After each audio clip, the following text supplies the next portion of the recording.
रात के तकरीबन 2 बज रहे थे।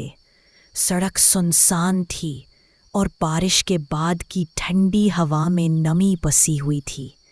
एक पुरानी सरकारी बस जिसके शीशे धुंध से अटे हुए थे, आहिस्ता काली सड़क पर रवां दवा थी। बस पर लिखा था रूट 47 लास्ट राइड। ड्राइवर अकरम अकेला था क्योंकि बस में सिर्फ 3 मुसाफिर मौजूद थे। एक उधेड़ उम्र औरत, एक नौजवान लड़का और एक बूढ़ा फकीर जो मुसलसल ज़ेरे लब कुछ पढ़ रहा था। अकरम ने रियर व्यू मिरर में देखा। वो औरत खामोशी से खिड़की के बाहर देख रही थी, मगर अचानक उसे लगा कि उसका अक्स मिरर में गायब है। अकरम ने पलक झपकी, मगर आईने में वो औरत नहीं थी। बस के अंदर एक ठंडी लहर दौड़ गई। फकीर की आवाज़ बुलंद हुई, ये रास्ता बंद है बेटा, यहाँ रूहें सो रही है। अकरम ने हंसते हुए कहा, बाबा जी रात है, डर मत दिलाएं। लेकिन अगले लम्हे बस के इंजन से अजीब सी घड़घड़ाहट की आवाज़ आने लगी। बस एक पुराने कब्रिस्तान के सामने रुकी, जबकि इस रूट पर ऐसा कोई स्टॉप नहीं था। वो औरत उठी और दरवाजे की तरफ बढ़ी। दरवाज़ा खुद ब खुद खुल गया। वो बाहर निकली और धुंध में गायब हो गई। अकरम ने हैरत से फ़कीर को देखा, ये कहाँ गई? फ़कीर बोला, ये वही औरत है जो 5 साल पहले इसी बस में मरी थी। अब हर रात अपनी आखिरी सवारी के लिए आती है। अकरम के दिल की धड़कन तेज थी। फ़कीर की बातों के बाद बस के अंदर का माहौल सख्त बोझल हो चुका था। नौजवान लड़का अब खामोश बैठा बाहर झांक रहा था, लेकिन बाहर सिर्फ धुंध थी, ऐसी घनी कि जैसे कोई चीज़ या कोई वजूद छुपने की कोशिश कर रहा हो।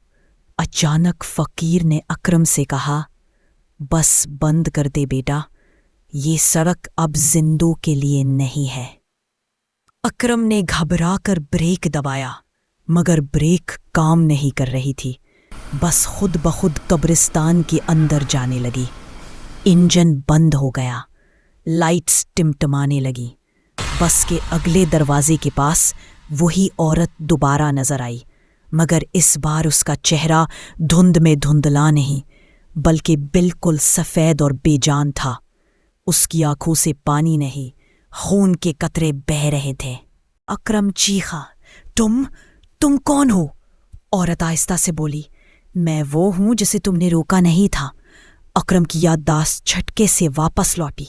5 साल पहले वही रास्ता, वही रात, वही बारिश। अकरम ने उस वक्त भी बस चलाई थी और एक औरत दौड़ती हुई रुकने के लिए आई थी, मगर उसने बस ना रोकी।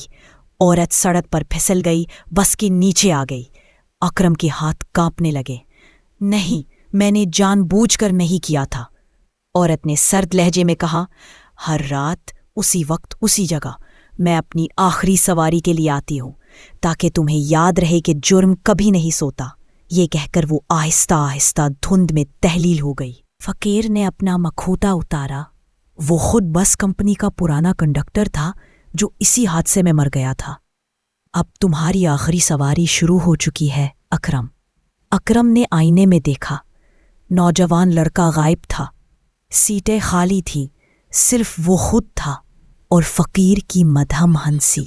अगले लम्हे बस के अंदर धमाके की आवाज़ आई और रूट 47 की लाइट्स बुझ गईं। सुबह जब लोग कब्रिस्तान के करीब से गुजरे तो एक जली हुई पुरानी सरकारी बस मिली, जिस पर मट्टी से लिखा था लास्ट राइड कंप्लीट।